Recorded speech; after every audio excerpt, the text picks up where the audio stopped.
이다. 내 말이 네가 믿으면 하나님의 영광을 보리라 하지 아니하였느냐 하시니 돌을 옮겨 놓으니 예수께서 눈을 들어 우러러보시고 이르시되 아버지여 내 말을 들으신 것을 감사하나이다. 항상 내 말을 들으시는 줄을 내가 알았나이다. 그러나 이 말씀 하옵는 것은 둘러선 무리를 위함이니 곧 아버지께서 나를 보내신 것을 그들로 믿게 하려 함이니이다. 이 말씀을 하시고 큰 소리로 나사로야 나오라. 부르시니 죽은 자가 수족을 배로 동인 채로 나오는데 그 얼굴은 수건에 쌓였더라. 풀어놓아 다니게 하라. 마리아에게 와서 예수께서 하신 일을 본 많은 유대인이 그를 믿었으나 사랑하는 성도 여러분, 안녕하세요. 벌써 금요일입니다. 수많은 추위 또 코로나 가운데서도 여러분들이 평안한 삶이 되었을 줄 믿습니다. 우리가 계속해서 이번 주 동안 이해를 추구하는 신앙의 주제를 가지고 함께 좀 이야기를 나누고 있습니다. 오늘은 특별히 어제 이제 성경 자체를 믿을 수 있는가 그 이야기를 나눴다면, 오늘은 성경 안에 있는 내용 중에서도 특별히 성경의 기적을 우리가 어떻게 믿을 수 있는가, 이런 주제에 대해서 또 함께 좀 고민해보는 시간이 되었으면 좋겠습니다. 사실 성경은 기적의 책이라고도 말할 수 있습니다. 왜냐하면 예수님 자체도 그렇고요, 성경에 나오는 예수님은 동정녀 처녀에게서 낳았다고도 하고 또 죽어서는 부활했다고도 하고 하늘로 승천하셨다라고도 합니다. 이런 얘기를 보면 기적이죠. 그리고 예수님이 공생의 기간 동안 하셨던 수많은 기적들이 셀 수 없이 많이 있습니다. 그래서 이런 기적들이 기록되어 있는 것들을 보면 이거는 좀 사실이라기보다는 이거 신화가 아닌가 이런 생각이 들기도 합니다. 물론 그렇게 충분히 볼 수 있습니다. 세상 사람들은 많이 그렇게도 봅니다. 그러나 이런 기적을 믿을 수 있는 저는 세 가지 변증을 좀 이 시간에 하려고 합니다. 많이 부족해요. 부족하고 반발이라든가 또 그런 질문들에 또 닥칠 수도 있지만 제 나름대로 그래도 좀 최대한 우리가 이해를 추구하는 신앙답게 완벽하게 변론할 수는 없어도 그래도 한번 열심히 변증을 해보자 합니다. 첫 번째 변증은 뭐냐면, 이 예수님께서 기적을 일으키신 것이 신으로서, 하나님의 아들의 신분으로서는 논리적으로 맞는 행보다, 이것들을 좀 우리가 먼저 기억해야 됩니다. 예수님이라고 하시는 분이 스스로 내가 하나님의 아들이라고 끊임없이 주장했어요. 그러니까 자신이 하는 일들이 하나님이 하시는 일이라고 이야기하는 거예요. 그런데 하나님은 자연세계를 만든 분이십니다. 그러니까 자연세계의 법칙도 만드신 분이죠. 그러므로 하나님이 이 자연의 법칙도 변경하거나 깨실 수 있는 그런 어떤 주체가 되기도 합니다. 그래서 예수님께서 태어나시고 죽으시고 부활하시고 승천하시는 이 모든 기적적인 일들은 자연 법칙 안에서 설명될 수 없습니다. 그건 예수님 본인이 하나님이라고 주장하는 것과 적어도 논리적으로는 맞아 떨어지기 때문이죠.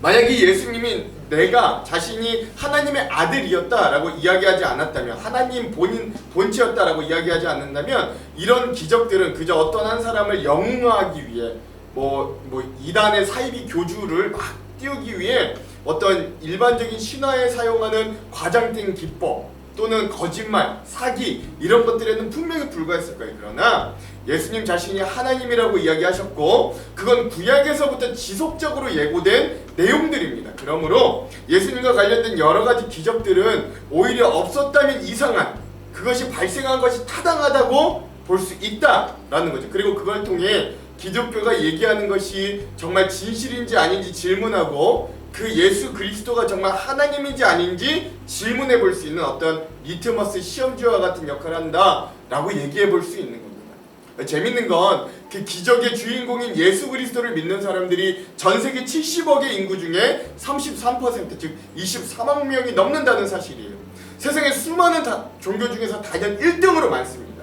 그 기적이 허무맹랑한 것 치고는 그 기적을 믿는 사람들이 너무 많아요. 그 기적으로 인해 자기가 변화되어 믿음을 갖게 되는 사건도 너무 많습니다. 자, 이들을 모두 이 기적을 인정하는 어떤 정신병자 또는 의지박약자들로 취급하시겠습니까? 그렇다면 그렇게 말하는 사람들은 전 세계 인구의 3분의 1을 우리를 포함해서요 정신병자라고 생각하는 사람인데 그런 사람들이 정신병자에 더 가깝지 않나 라고 저는 합리적인 반증을 한번 해봅니다. 이 기적에 대한 두 번째 변증은요 특히 이 부활의 기적에 대한 많은 이들의 반응에 있다고 할 수 있어요. 성경에 나오는 기적 중에 가장 많이 공격을 받는 기적이 바로 예수 그리스도의 부활 기적입니다. 근데 이에 대해서 프랑스의 유명한 철학자 파스칼이요 이렇게 말했어요. 잘 들어보십시오. 나는 자기 목을 내놓는 증인들의 말은 기꺼이 믿는다. 자신의 목숨을 감수하면서까지 거짓말을 하는 사람이 있을까? 아마도 미련한 사람이 아닌 이상 그렇게 말하지 못할 것이다. 거짓 증인들은 있다. 하지만 그것이 자신의 목숨을 바꾸어가면서까지 거짓말을 하진 않는다. 종종 거짓 증거를 하는 것은 이익을 얻기 때문에 거짓 증거를 하는 경우는 있다. 자동차 사고와 같은 현장에 대한 목격자들이 종종 거짓으로 증언하는 경우는 그것에 대한 대가가 주어지기 때문일 수 있다. 하지만 제자들이나 초대 기독교인들이 거짓말을 해서 얻는 이익은 어디에 있을까? 세베대의 아들 야고보는 참수형에 처했고 빌립은 매를 맞고 투옥되어 십자가형에서 죽었다.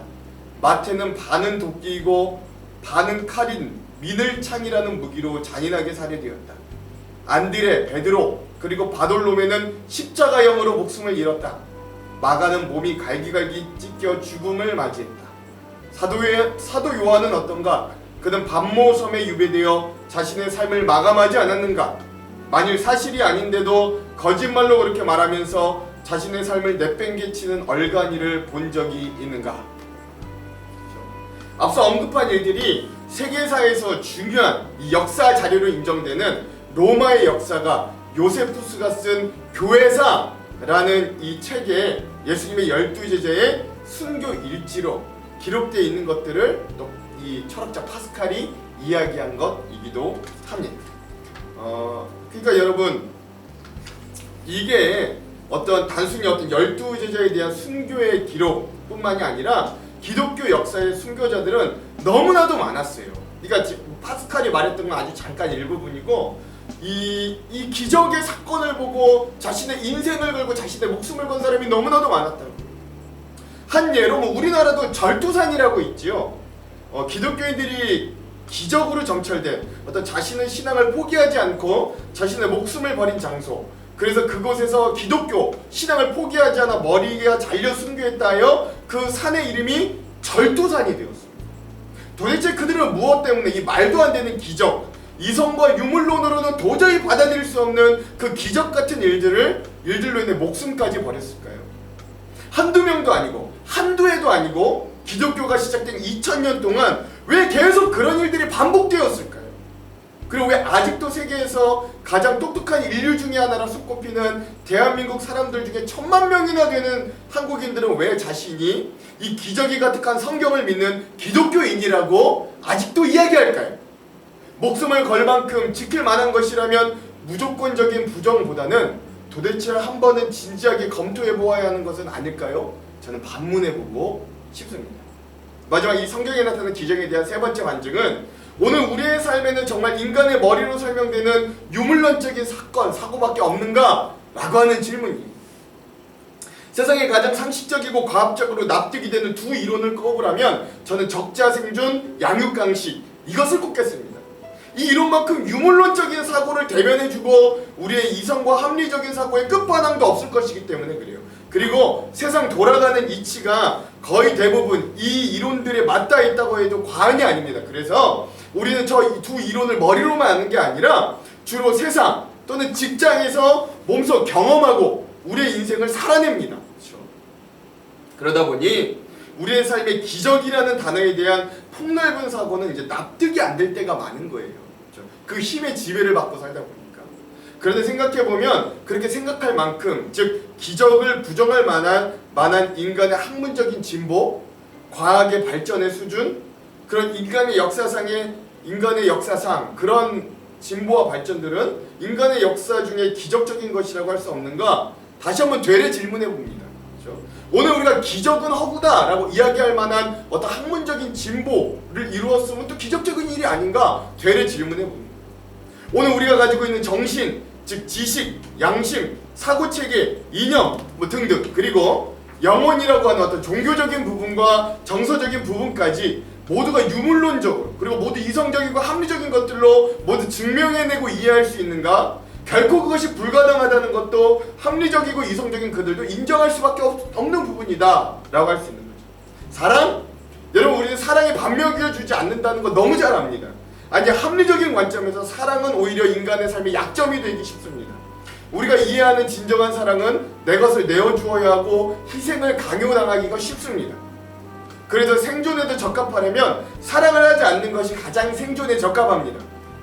그럼에도 불구하고 이렇게 합리적이고 유물론적인 우리는 사랑을 추구하며 과거도 오늘도 내일도 사랑하며 살아갑니다. 그게 부모와 자식 간의 사랑이든 뭐 형제 간의 사랑이든 아니면 연인 간의 사랑이든 친구 간의 우정이든 말이죠. 그 사랑에 대해 생물학자와 인문과학자들은 어떤 종족 번식의 욕구에 기인한다고 이야기하기도 해요. 그 사랑이 어디서 나왔느냐? 그런 종족 번식의 욕구에서 기인했다 이야기하기도 해요.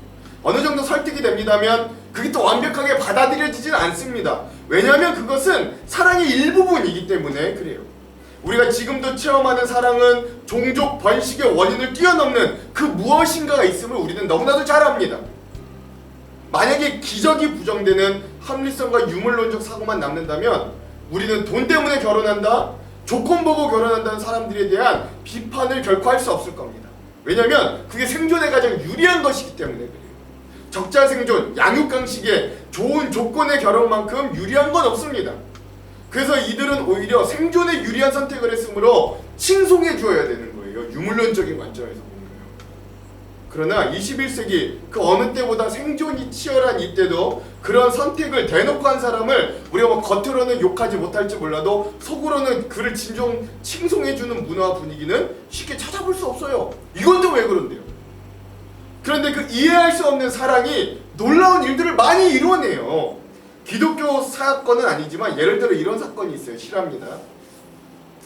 1970년 17살의 미국 소녀 에드워다는 당뇨병 약 부작용으로 의식을 잃기 직전에 엄마 K에게 엄마 내 곁을 떠나주지 말아주세요 라고 이야기해요. 그리고 그 이야기를 들은 K라는 이 엄마는 그 딸의 약속을 평생 지키는 그런 삶을 살아냅니다. 입원비를 정부가 대주는 요양병원을 마다하고 집에서 24시간 딸을 돌보는 거예요. 등에 종기가 나지 않게 2시간마다 딸의 몸을 뒤집고 4시간마다 인슐린 주사를 놓아야 합니다. 쪽잠을 자며 한 번에 90분을 넘지 않게 눈을 붙인 적이 없다고. 이 K가 엄마로서 딸의 곁을 비운 건 딱 2차례인데 그래서 남한테 의탁하고요. 첫 번째는 둘째 딸의 결혼식에 간 일과 또 한 번은 남편의 장례식 때 말고는 항상 그 딸의 곁을 지키는 거예요. 그 약속을 지키려고. 그 사이 어머니의 금발 그리고 딸의 흑발은 함께 백발이 되었다라고 합니다. 딸을 비참한 상태에서 풀어줘라 라는 사람들이 집에 막 총을 쏘는 일도 3차례 있었다고 해요. 이젠 좀 딸을 놔줘라, 그냥 죽게 좀 놔둬라, 뭐 그런 거죠. 그리고 그 후 안타깝게도 이 엄마 K는 2008년 딸의 곁에서 숨졌다라고 합니다. 평생 보살핌이 필요한 중증 장애인의 어머니들이 뭐라고 이야기하냐면 내가 내 아이보다 하루 더 사는 게 소원이라고 말하는데 이 어머니 K는 평온하게 눈을 감지는 못했을 거예요. 그리고 나서 그 에드워다, 이 식물 인간이 된 에드워다도 여동생이 보살피던 중에 4년 후 2012년에 42년의 병상에서 삶을 끝냈다. 그러니까 적어도 그 어머니가 38년 동안 그 딸을 위해서 매번 이렇게 희생하고 고생했던 거예요. 90분 이상을 자지 못하면서 4시간 동안 인슐린 주사를 놓아주면서 평생 이렇게 딸을 위해 헌신한 삶을 살았다는 거죠. 이런 일들이 어떻게 합리적이고 유물론적인 사고로 설명할 수 있겠어요? 이런 일이 기적이 아니면 도대체 어떤 일들이 기적입니까? 근데 여전히 우리 주변엔 이런 기적과 같은 일들이 종종 벌어집니다. 누군가는 그 기적에 동참하고 누군가는 그 기적 같은 일의 수혜자가 되기도 합니다. 또 어떤 사람들은 인생 중에 신의 뜻을 발견하여 인생이 180도 변하기도 합니다. 즉 세상에는 우리의 합리적이고 유물론적인 사고로는 완벽하게 이해되거나 논리적으로 완벽하게 떨어지지 않는 일들이 생각보다 많이 일어나요. 거기에 꼭 이득이 없다 하여도 말이죠. 그리고 오늘날에도 수많은 사람들이 수많은 작은 기적 가운데 살아갑니다. 결코 학문적으로 완벽하게 이해되지 않는 수많은 경험들이 우리의 삶 가운데 적지 않게 일어나고 우리는 그 사건들에게 적지 않은 영향들을 받으면서 살아갑니다. 그런 우리가 어떻게 현대 우리의 삶에 기적이 없다, 그리고 기적은 그 전에도 없었을 것이고 거짓말이다 라고 쉽게 이야기할 수 있겠냐 말이죠. 그렇게 말하는 그들도 사실 기적을 바라며 살아갑니다. 여러분, 우리가 보고 있는 수많은 영화, 드라마, 소설 같은 매체를 한번 보세요. 설령 신앙을 가지고 있지 않다 할지라도 그 매체들 가운데서 얼마나 많이 그들이 기적을 바라며 기적 같은 일들을 그리며 표현하고 있는지 말이죠. 그만큼 인간의 인생이 고달프고 현실은 넉넉지 않고 수많은 고난과 어려움 가운데 살아가는 우리의 존재를 너무 그들은 잘 알고 있기 때문에 그런 거죠. 물론 우리가 의지박약이고 정신이 연약해서만 기적을 바라는 사람들이라는 말은 아닙니다. 그러나 여전히 기적이 필요한 우리 인간의 존재를 좀 인정할 수 있어야 된다라는 말이에요. 그래서 우리는 여전히 신의 가호가 필요합니다. 즉, 더 기독교적으로 말한다면 하나님의 도우심과 보호하심, 그리고 여전히 우리의 삶을 운영하시고 지키시는 은혜, 그리고 우리의 숱한 인간적인 잘못과 실수에 대한 용서와 같은 기적이 여전히 우리에게도 필요해요. 그 기적의 세계에 전 세계 3분의 1이 넘는 사람들과 함께 한번 같이 가보지 않으시겠습니까? 한번 진지하게 이 기적 같은 길을 함께 걸어가기를 간절히 소망해 봅니다. 그리고 우리 한정력교회 성도 여러분들도 이런 마음들로 성경의 기적을 한번 같이 진지하게 묵상해 보시기를 소망하고, 그런 기적이 상식이 되는 귀한 삶을 살아내기도 간절히 소망합니다. 기도하겠습니다. 하나님, 오늘 우리가 구원받았음이 기적임을 고백합니다. 세상은 그 기적을 부인한다 하여도 우린 체험하고 경험하여 그 기적이 얼마나 은혜로운지, 그 기적이 얼마나 사랑이 깊은지, 그 기적이 오늘 우리가 주님을 믿을 수 있음이 얼마나 놀라운 일인지를 매번 새삼 실감하며 살아갑니다. 하나님, 믿지 않는 저들에게도 그 마음과 경험을 주셔서 하나님, 이 놀라운 은혜의 자리로 쉽게 올 수 있도록, 속히 올 수 있도록 주여 인도하여 주시옵소서. 오늘도 우리에게 기적과 같은 삶을 허락하여 주시고 생명을 주시고 유지하게 하시고 일용할 것을 주시고 보호하고 지켜주시는 하나님의 은혜 가운데 살아가기를 소망하오니 주여 오늘도 우리와 함께하여 주시옵소서. 예수님 이름으로 기도합니다. 아멘. 오늘은 마커스 워십의 주 행하신 위대한 일, 이 찬양을 듣고 영상을 마무리하도록